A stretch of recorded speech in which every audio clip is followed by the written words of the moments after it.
kabajamtoota fi jaallatamtoota hordoftoota amsaar bagna ga'an gara amsaaritti dhuftan jechaatti subscribe gochuun itti dabalaa isiniin jenna. Bilbila keessan baay'ee ispeesii isaa storage irraa otoo qabu full storage jedha isin rakkisu akkamiin akka qulqulleessuu dandeessan isin agarsiisaa jechuudha. Kuni appilikeeshinoota social media garagara irratti fayyadamnu wal qabatee isaan sana irratti dhiibbaa hedduu uumuu ni danda'a jechuudha. Kanaafuu isaan kana keessa akkamitti akka qulqulleessinu tokkoon tokko isaatiin ni ilaalla jechuudha. Inni jalqabaa telegiraamii keessan kan fayyadamtan irra dhaqxanii akkamitti akka sirreessuu dandeessan isin agarsiisa. Iddoo kanatti telegiraamiin keessan ni jira. Iddoo kanatti telegiraamii ni argitu. Telegiraamii iddoo kanatti kan argitan kilik gochuudhaan telegiraamii keessan ni bantu jechuudha. Sana booda telegiraamichi erga bantanii fuula akkas jiru argachuu ni dandeessu jechuudha. Fuula hedduun argachuu ni dandeessu. Kana keessa iddoon isin itti deemtanii yaada kanatti hojjechuu dandeessanii as gadi dhuftanii iddoo kanatti setting kan jedhu irra yeroo tokko ni tuqxu jechuudha. Setting iddoo jedhu kanarra yeroo tokko cuqaasuudhaan gara keessaatti ni seentu jechuudha. Sana booda as jalatti wantoota baay'ee arguu ni dandeessu jechuudha. Garuu iddoo kana otoo hin deeminiin duratti akkam gochuu qabdanii dursa garanatti dhufuudhaan iddoo profaayilii keessanii irra tuqxu jechuudha. Iddoo profaayilii kana irra tuqxu sana booda iddoo profaayilii kana erga tuqxanii booda gara keessaatti ni seentu. Wantoota baay'ee iddoo kanatti arguu ni dandeessu. Setting kan jedhu as jira. Setting jalatti ammoo waan baay'ee arguu ni dandeessu jechuudha. Yeroo kanatti karaa dura isinitti meenis seenuu dandeettu karaa setting karaa kanas seenuu dandeessu jechuudha. Kanaaf iddoo kana dhuftanii storage data storage bakka jedhu kana iddoo anamma isin agarsiisu kana irra yeroo tokko ni cuqaastu jechuudha. Iddoo kanarra ni cuqaastu jechuudha. Iddoo kanarra yoo cuqaastanii gara gadiitti deemuudhaan iddoo kana ni argitu jechuudha. Iddoo kanatti disk and network bakka jedhutu jira.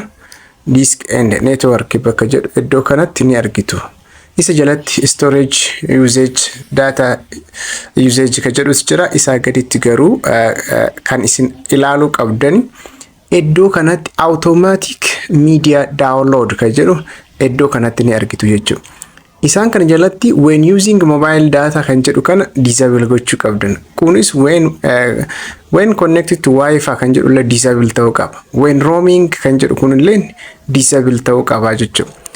Inni kuni automatic media download waan ta'eef otoo isin hin barbaanne ajaja keessan malee download akka hin goone gochuu qabdu jechuudha. Isa kanaa fi isa kana cufuu qabdu jechuudha. Yoo akkanatti cufameera ta'e garuu banuu hin qabdanii akkasumatti itti dhiistu jechuudha. Kana erga gootanii keessaa ni baatu. Iddoon kun akka wantoonni baay'een storage keessan isin jalaa hin guunne kan tolchu jechuudha. Kana erga xumurtanii booda garuu gidduu tuquudhaan keessaa ni baatu jechuudha. Gidduu tuquudhaan keessaa ni baatu. Sana booda immoo gara TikTok keessanitti deemtu jechuudha. Social media fayyadamtan kan hunda irratti TikTok bira ni deemtu. Sana booda TikTokin as jira isas click gochuudhaan ni bantu jechuudha. Sana booda erga kana bantanii iddoo kanatti gara gadii kanatti kan isin argitanii iddoo kanatti kan isin argitanii profaayiliin keessan jirti. Profaayilii kana irra ni tuqxu jechuudha. Profaayilii kana irra ni tuqxu jechuudha. Profaayilii kana irra erga tuqxanii booda ni bantu. Yeroo bantan iddoo kanatti gara olii kanatti dhuftanii kan isin argitanii iddoo kanatti kan isin argitanii iddoo kanatti kan isin argitanii tuqaa lama sarara gara dalgeetti ciise kana ni argitu jechuudha. Isa kana yeroo tokko tuquudhaan ni banta iddoo kana jechuudha. Iddoo anamma tuqee isin agarsiisu kana. Kanaaf iddoo kana irra tuquudhaan gara keessaatti ni seentu. Sana booda scroll gochuudhaan jala kanatti setting and privacy kan jedhu ni argitu jechuudha. Asitti kan argitan setting and privacy kan jedhu iddoo kana kan argitan setting and privacy kan jedhu kana ni argitu jechuudha. Iddoo kana maal gootu irra tuquudhaan gara keessaatti ni seentu jechuudha.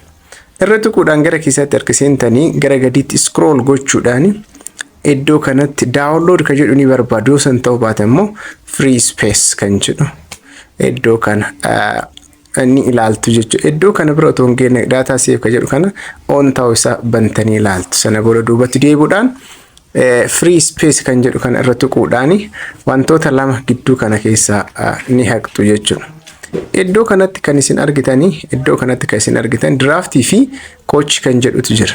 Iddoon kun iddoo itti wantoonni ofumaan bu'anii isin rakkisan waan ta'eef iddoo kana isii kana dirqama qulqulleessuu qabdu. Catch kan jedhu kana qulqulleessuu qabdu jechuudha. Iddoo kana qulqulleessuu qabdu. Sana booda inni nu jira. Device storage kan jedhu gubbaa irratti ni argitu jechuudha. Gara gubbaa kana dhuftanii asitti device storage bakka jedhu kana waan argitanii fi isee kana maal gootu ni qulqulleessitu jechuudha. Sana booda iddoo kana dhuftanii clear cache kan jedhu 352 yookaan 352.1 megabyte qabatee jira jechuudha. Download kan jedhu itti dhiistanii isa kana clear iddoo jettu kana tuquudhaan ni qulqulleessitu jechuudha. Iddoo kana irra tuquudhaan ni qulqulleessitu. Sana booda iddoo kana erga qulqulleessitanii keessaa baatu jechuudha. Inni kun karaalee itti storage keessan itti qulqulleessitan. Ammaan kana yoo argitan gara 0tti deebi'ee jira jechuudha. Isin kun gara 0tti deebi'ee jira. Asitti yoo argitan gara 0tti deebi'ee jira jechuudha. Kanaaf bifa kanaan itti deemtanii qulqulleessu. Download kan jedhus asitti qulqulleessuu ni danda'ama. Isee kana gidduu kanatti maal gochuu dandeessanii iddoo clear jettu kana tuquudhaan asitti qulqulleessuu ni danda'ama. Isas wantoonni isin barbaadan yoo keessa jira free spacein akka uumamu jechuudha. Kanaaf isa kan haala kanaan qulqulleessuu ni danda'a. Isa kanas gootanii iddoo free isaanii argitan. Inni sadaffaa fi inni dhumaa garuu duubatti deebitanii erga keessaa baatanii appilikeeshinii tokko isin barbaachisa. Appilikeeshiniin kun file duplicate kan jedhu ta'a. Inni kun asirratti isa kana eessa akka argattan isinitti himu. Kana Play Store bira dhaqxanii as tuquudhaan Play Store irratti duplicate file jettanii barreessuudhaan argachuu ni dandeessu jechuudha. Duplicate file kan jedhu ni barreessitu. Sana booda appilikeeshinichi isa kana salphumatti isiniif dhufa jechuudha. Isa kana install gootan. Ani install godhee waan jiruuf open qofa jedha jechuudha. Android yoo ka fayyadamtan taate Android kan fayyadamta yoo ta'e Play Store irra isin immoo iPhone kan fayyadamta yoo ta'e garuu eessarraa gootu App Store irraa ta'uu qaba jechuudha. Ani download godhee waan jiruuf asuma ni bana jechuudha. Irra tuquudhaan ni bana gara keessaatti ni seenaa jechuudha.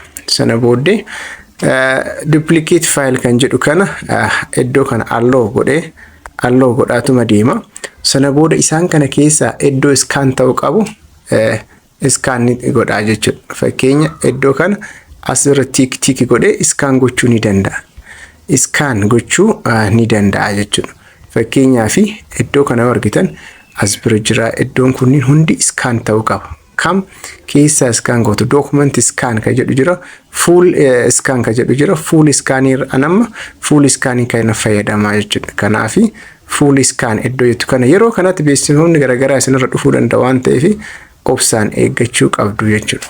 Obsaan eeggattanii dabarsuu qabdu jechuudha. Sana booda iddoo kana dhufee scan yoo godhe allow all files scan kan jedhu iddoo kana jirti.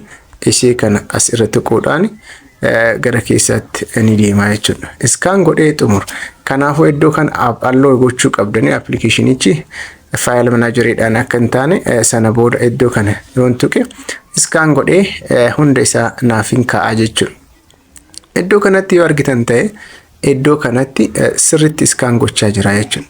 Scan godhee erga inni xumuree booda isin immoo free isaa argachuu ni dandeettu. Gidduu kanatti garuu beeksisoonni tokko dhufuu waan danda'aniif isa eeguu qabdu jechuudha. Beeksisichi akkasitti ni dhufa. Sana booda scan ka godhe delete godhi jedha. Delete kan gochuu barbaadan yoo jiraate delete ni gootu jechuudha. Delete kan godhamu yoo jiraate asii duplicate file warra jedhamanii jiru. Warra duplicate ta'e addatti baasee inni nu siif kaaya. Sana booda faayilichi kan kee irra deddeebi'u isaati. Inni kun faayilii irra deddeebi'e delete godhee si baasa jechuudha. Fakkeenyaaf tokko tiik godhee bira darba. Inni kun amma fakkeenyaaf iddoo kanatti ka argitan inni kunii fi kun tokkuma jechuudha. Kanaaf isa kana dhiisee isa kana baase. Inni kunillee akkasuma kana wajjin tokko jechuudha. Kanaaf tokko tiik godhee isa kan ni lakkisaa jechuudha. Bifa kanaan yoo argitani hedduu isaa faayilii duplicate ta'e select godhee delete godha. Fakkeenyaaf nama delete godhee jira. Purchasingidhaan moo jedha inni kun kafaltiidhaan kan deemu ta'u inni kun kafaltiidhaan kan deemu ta'u inni kun garuu firiidha jechuudha. Yeroo kanatti isa firii kana fayyadamuuf beeksifni tokko waan dhufuu fi beeksisa sana ni eegna jechuudha. Beeksisa sana eegnee dabarsuu qabna. Inni kun kafaltiidha. Inni kun kafaltiidha. Inni kun ammoo firiidha. Firii vershiniidha. Kana booda isarratti kliik gochuu. Kana booda confirm delete kan jedhu ni jira. Iddoo kanatti confirm delete kan jedhu dhufeera. Sana booda isa kanarra tuquudhaan confirm goone xumurraa jechuudha. Sana booda as erga tuqnee booda ni xumura delete godha. Hedduun kan darbu yoo ta'u innis baay'ee amansiisaa fi barsiisaadha. Kanaaf jecha share like gochuun wal bira dhaqqabsiisa. Bifa kanaan irra fayyadamtan channelli kun faayidaa guddaadhaaf kan oolu barsiisa hedduu kan qabate waan ta'eef subscribe gochuun nutti dabalamaa isiniin jenna.